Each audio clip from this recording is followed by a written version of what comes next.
چوتھی علامت امام علیہ الصلوۃ والسلام فرماتے ہیں التعفیر بالجبین، پیشانی کو خاک پر رکھنا چاہیے۔ پیشانی کو کس پہ رکھیں؟ خاک پر رکھیں۔ اس میں خاک شفا نہیں ہے، اس میں کیا ہے؟ خاک شفا کی بات بھی آ رہی ہے۔ اس میں امام نے کیا فرمایا؟ کس پہ رکھیں؟ خاک پر رکھیں۔ آج برادران اہل سنت ہم سے پوچھتے ہیں، آپ کہتے ہیں، چونکہ ہم تو تعظیماً اس کو سجدے گاہ کہتے ہیں، تربت حسینی کہتے ہیں، وہ کہتے ہیں کہ آپ یہ مٹی کی ٹکی کیوں رکھتے ہیں؟ لہٰذا ہم کہتے ہیں جائیں ذرا صحیح بخاری پڑھیں، صحیح مسلم پڑھیں، آپ جو ہے وہ سیاہ ستہ پڑھیں۔ بڑی ذمہ داری سے میں پڑھ رہا ہوں۔ صحیح بخاری کی روایت ہے، ابو سعید خدری کہتے ہیں سید الرسل خاک پہ سجدہ کرنے کو پسند کرتے تھے۔ یہ میں نے اردو والے الفاظ جو صحیح بخاری سے پڑھے ہیں وہی آپ کے سامنے بیان کیے۔ صحیح بخاری کا ترجمہ ہو چکا ہے، ایک طرف عربی ہے، دوسری طرف اردو ہے، بعض کتابیں صرف جن میں صرف اردو ہے، لہٰذا آپ پڑھیں تو صحیح بخاری کے نزدیک وہ نقل کر رہے ہیں باب الصلاۃ میں کہ اللہ کے رسول خاک پہ سجدہ کرنے کو کیا کرتے تھے؟ پسند کرتے تھے۔ صحیح مسلم کی روایت ہے کہ بی بی عائشہ کو اللہ کے رسول نے فرمایا کہ مجھے وہ ٹکڑا دو مسجد سے اٹھا کے۔ ایک تفسیر سی روایت ہے، بہرحال وہ روایت میں ممبر کے تقاضے کے مطابق میں نہیں بیان کرتا۔ تو بی بی نے وہ ٹکڑا اٹھا کر دیا مسجد نبوی سے جس پر رسول نے نماز پڑھی۔ علماء اہل سنت کی کتابیں، حضرت جابر بن عبداللہ انصاری فرماتے ہیں، علماء اہل سنت نے نقل کیا ہے، کہتے ہیں نبی کے صحابی فرماتے ہیں جب ہم نبی کے پیچھے نماز پڑھ رہے تھے میں نے اپنے ہاتھ میں کنکر اٹھا لیے تاکہ وہ ٹھنڈے ہو جائیں، پھر میں نے اپنے ہاتھ کو بدلا تاکہ مزید ٹھنڈے ہو جائیں، جب میں سجدہ میں جاتا تھا ان کنکروں کو اپنی پیشانی پہ رکھ دیتا تھا، یعنی کنکر رکھتا تھا پھر سجدہ کرتا تھا۔ اب نبی روک سکتے تھے، نبی کے پیچھے کھڑے ہیں، کیا حضرت جابر بن عبداللہ انصاری نبی کے دین کی مخالفت کریں گے؟ لہذا صحیح بخاری کہہ رہی ہے خاک پہ سجدہ کرنا کیا ہے؟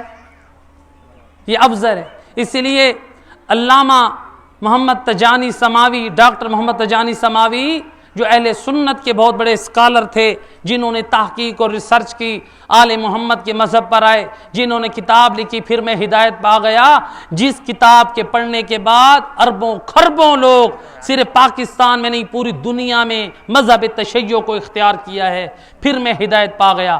یہ علامہ ڈاکٹر تجانی سماوی نے علماء اہل سنت کی کتابوں سے ساری وہ روایتیں پیش کی ہیں، میں نے ان روایات کو سامنے رکھ کے یہ فیصلہ کیا ہے آل محمد کا مذہب حق ہے۔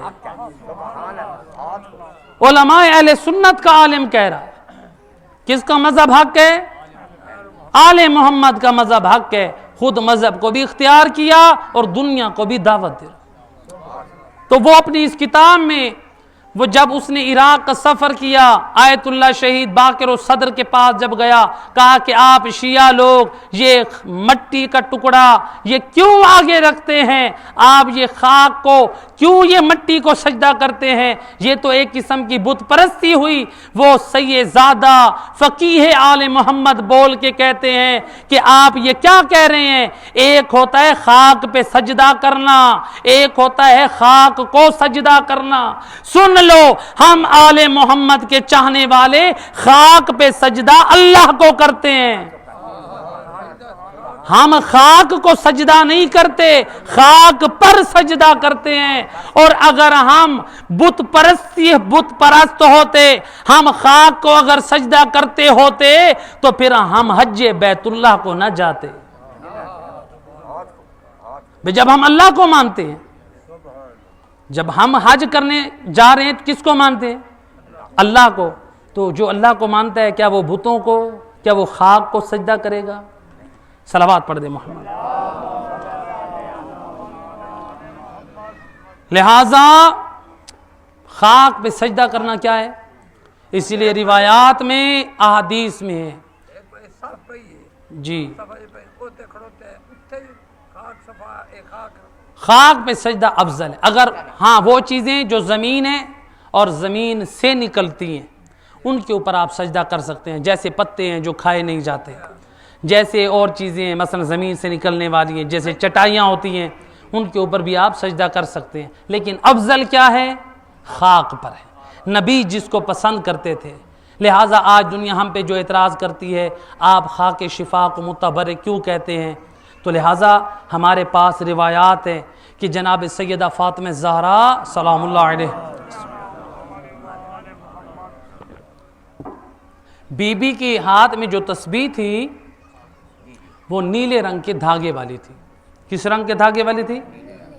اس لیے یہ جو روایت حدیث میں ہے کہ بی بی کے ہاتھ میں نیلے رنگ کے دھاگے والی، اس میں گرہ باندھی ہوتی تھی. وہ دانے نہیں ہوتے تھے، اسی دھاگے میں گرہ ہوتی تھی، اس کو دانہ بنایا جاتا تھا. تو لہٰذا بی بی اس دھاگے پہ تسبیح کا عدد شمار کرتی تھی. علامہ مجلسی کہتے علامہ ہلی کہتے ہیں کہ تسبیح کا نیلا دھاگا ہونا یہ کافی ہے، استحباب پہ عمل ہو جائے گا. علامہ مجلسی کہتے ہیں احتیاط کا تقاضا یہ ہے دانہ بھی نیلا ہو اور تسبیح کا دھاگا بھی نیلا ہو. لیکن جب حضرت حمزہ کی شہادت ہوئی بی بی فاطمہ زہرا نے وہ تسبیح کا دھاگا چھوڑ، یعنی آپ جو اس پہ پڑتی تھی، پھر بی بی نے کیا کیا؟ حضرت حمزہ کی قبر کی خاک کو لے کر اس کے دانے بنا کے پھر اس میں تسبیح پڑھتی تھی. اب نبی کے زمانے میں بی بی فاطمہ زہرا تسبیح خدا پڑھتی ہیں جو اللہ اکبر 34 مرتبہ، الحمدللہ 33 مرتبہ اور سبحان اللہ 33 مرتبہ. بی بی یہ تسبیح جو پڑھتی تھی حضرت حمزہ کی قبر کی خاک لے کر، تو بی بی کیا یہ بت پرستی کرتی ہیں علیہ باللہ؟ بتا رہی ہیں یہ خدا کی راہ میں شہید ہونے والے، ان کی قبریں بھی ان کی مٹیاں بھی بابرکت ہیں. ان صاحب قبر کی تعظیم ہے یہ. تو اگر صاحب قبر کی خاک میں برکت نہ ہوتی تو نبی جناب سیدہ کو روک دیتے. جناب سیدہ کا پڑھنا اس بات کی دلیل ہے نبی اس عمل پہ راضی ہیں کہ جو راہ خدا میں شہید ہو، جو نصرت اسلام میں مارا جائے، اس کی قبر کی خاک متبرک ہے. اور جو حضرت حمزہ کی خاک کی قبر اتنی متبرک ہے اور جو اسلام کی بقا کا وسیلہ حسین ابن علی بنا، جس نے پورے کنبے کو اسلام کے لیے قربان کر دیا، اور اگر اس کی قبر کی خاک سے ہم مٹی سے ہم تسبیح کے دانے بنا کر تسبیح پڑھیں یا اس کی قبر کی خاک سے ہم سجدے گاہ بنا کر سجدہ کریں تو اللہ کی نگاہ میں وہ زیادہ محبوب ہے.